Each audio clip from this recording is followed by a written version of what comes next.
everyone, my name is Isha Sheth and my today's topic for video presentation is restitution of conjugal rights. So as you all know that in India, marriage is considered as the most sacred ceremony. Parties to marriage carry lots of hopes and dreams relating to their marriage and their happiness.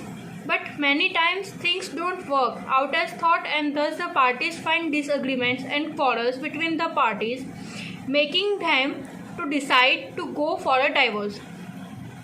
ये क्या कह रहा है कि आपको पता है कि हर एक पर्सन का ओपिनियन डिफरेंट होता है. कई बार दो लोगों की ओपिनियन शायद वो मैच ना करे, उनके बीच डिसएग्रीमेंट आ सकती है, उसके लिए उनके बीच में झगड़े भी हो, फाइट्स भी हो. अगर ये कांस्टेंट चलता रहा तो वो क्या लगेगा कि उनका जो मैरिज है वो वर्क नहीं कर रहा है. इसके लिए वो क्या प्रीफर करेंगे, वो डाइवोर्स लेना पसंद करेंगे. But after some time, when one of the spouse feels that there was nothing wrong, but just some silly matters, that spouse files an application for restitution of conjugal rights in order to start a new life between the spouses. कहता है कि कई बार किसी भी एक party को लगता है कि नहीं यार इतनी भी बड़ी बात नहीं हुई कि इस छोटी सी बात के लिए हम डाइवोर्स ले लें, बहुत छोटी सी बात है. तो उसके लिए वो पार्टी है वो क्या करेगी कि वो कोर्ट में जाएगी, वो पिटीशन फाइल करेगी रेस्टिट्यूशन ऑफ कॉन्जुगल राइट्स के लिए. क्योंकि उनको अपनी मैरिड लाइफ फिर से नई तरीके से शुरू करनी है, उनको न्यू स्टार्ट करनी है. तो उसके लिए वो कोर्ट में जाके पिटीशन फाइल करेगी रेस्टिट्यूशन ऑफ कॉन्जुगल राइट्स के लिए. So, after hearing the word restitution of conjugal rights, you must have thought what it means, right? So, in general terms, restitution of conjugal rights means right to stay together. अगर restitution of conjugal rights है तो बहुत है, ये law की language है. But in general terms में उसको क्या कहते हैं? तो इन जनरल में उसको कहते हैं राइट टू स्टे टुगेदर. दो पार्टी है, आफ्टर मैरिज उनको साथ में रहने का राइट है, तो ये राइट वो एस्टैब्लिश करते हैं. Restitution of conjugal rights is discussed under Section 9 of Hindu Marriage Act 1955. Hindu marriage act का जो सेक्शन 9 है वो डिफाइन करता है रेस्टिट्यूशन ऑफ कॉन्जुगल राइट्स को. ये सेक्शन क्या कह रहा है? अगर कोई भी एक पार्टी है वो बिना कोई भी वैलिड रीज़न के, रीजनेबल कॉज के, वो अपने दूसरी जो पार्टी है उसकी सोसाइटी छोड़कर अगर वो चली जाती है तो उसके अंडर जो दूसरी पार्टी है वो कोर्ट में जाके पिटीशन फाइल कर सकती है रेस्टिट्यूशन ऑफ कॉन्जुगल राइट्स के लिए. अ decree of restitution of conjugal rights implies that the guilty party is ordered to live with the aggrieved party. अगर वो डिक्री उसने फाइल कर दिया और उसके बाद अगर पूरा कुछ समझने के बाद अगर कोर्ट को लगा कि नहीं उन्होंने जो केस फाइल किया है वो सही फाइल किया है, तो उसके अंदर वो जजमेंट देंगे. वो पिटीशन है, एप्लीकेंट है, उसके फेवर में. और क्या करेंगे, वो अग्राइव पार्टी है उनको, जो गिल्टी पार्टी है उनको वो देंगे कि आप आके अब अग्राइव पार्टी के साथ रहो, आप लोग अब साथ में रहो. अ हस्बैंड और wife can file a petition for restoration of their rights to cohabit with their other spouses.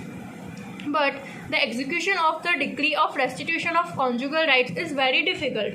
क्या होता है कि अगर किसी को मन नहीं है साथ में रहने का, उसको फिर भी वो अप्लाई करनी पड़ती है, वो डिक्री को फॉलो करना पड़ता है, तो कई बार उनके लिए वो बहुत ज़्यादा डिफ़िकल्ट हो जाता है. कई बार ऐसा भी होता है कि कोर्ट ने ऑर्डर कर दिया कि आप लोग साथ में रहो, पर कई बार क्या होता है कि पार्टीज़ है वो साथ में नहीं रहती है कोर्ट की डिक्री आने के बाद भी. The aggrieved party can file a petition in the district court. तो आप सोच रहे होंगे कि हम रेस्टिट्यूशन ऑफ कॉन्जुगल राइट्स की पिटीशन है वो कहाँ पे फाइल कर सकते हैं. तो person can file a petition for the restitution of conjugal rights in the district court when the court gets satisfied with the aggrieved party's contention and when the court finds no reason as to why the aggrieved application should not be supported, the court may decree restitution of conjugal rights in the aggrieved party's favour. क्या होता है, कई बार आपने application file कर दी, उसके बाद जो petitioner ने एप्लीकेशन फाइल कर दी, उसके बाद कोर्ट है जो पिटिशन की जो कॉपी है वो रिस्पोंडेंट को भेजता है, उसके साथ वो हियरिंग डेट भी देता है. नेक्स्ट हियरिंग में दोनों पार्टीज़ का अवेलेबल होना बहुत ज़रूरी है.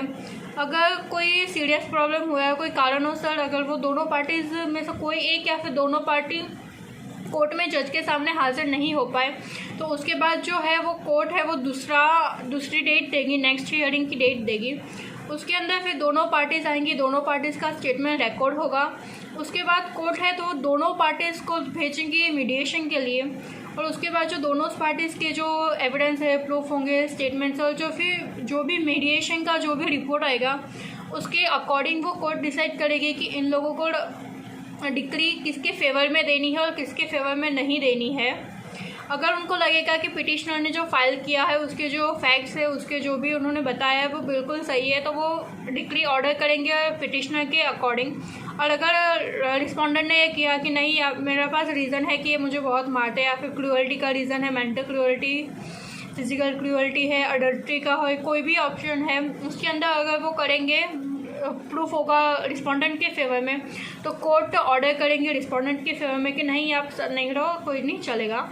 If the party not follow the order of the court, so under this circumstances court can attach the property of the debtor. अगर कोर्ट ने ऑर्डर किया है और वो ऑर्डर है जो कोई भी पार्टी, दोनों में से कोई भी पार्टी फॉलो नहीं करती है, तो उसके अंडर है वो कोर्ट है वो डेब्टर्स की प्रॉपर्टी है वो अटैच करेगी। और अगर हमने कोर्ट की पिटीशन फाइल की है हमने डिस्ट्रिक्ट कोर्ट के अंदर, वो person can by the application they can move the petition to the high court और the supreme court. Thank you.